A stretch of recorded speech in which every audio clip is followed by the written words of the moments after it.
Mais le rôle des journalistes ne s'arrête pas là. Dans un monde qui ne cesse d'évoluer, ils ont la responsabilité d'être les passeurs d'une information fiable et de confiance. On a effectivement une grande responsabilité de ne pas dire de bêtises, de ne pas faire de fautes, mais de ne pas dire d'erreurs non plus, parce que quand on est à la tête d'un journal qui fait parfois 6,3 millions le dimanche soir, oui, si on dit une erreur sur quelqu'un, ça peut avoir des conséquences terribles. Donc moi, je l'ai toujours en tête. Le principe de base, c'est de ne donner une information que lorsqu'elle est vérifiée ou bien de donner la source qui nous donne cette information.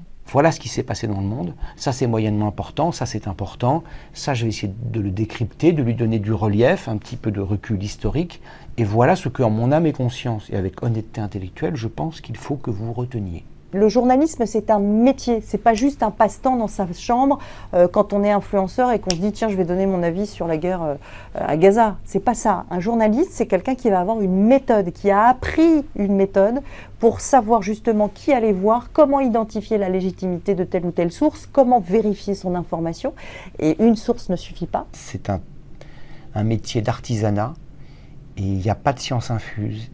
Et l'actualité du jour ne peut pas se nourrir du savoir d'hier ou d'avant-hier.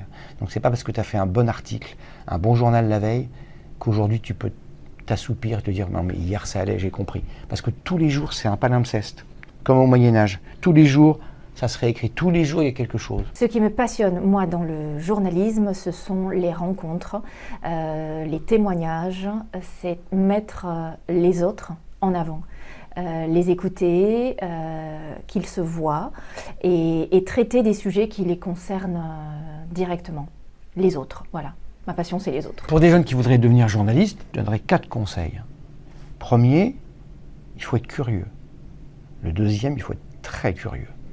Le troisième, il faut être très très curieux. Et le quatrième, qui est rarement souligné, c'est qu'il faut aimer le travail.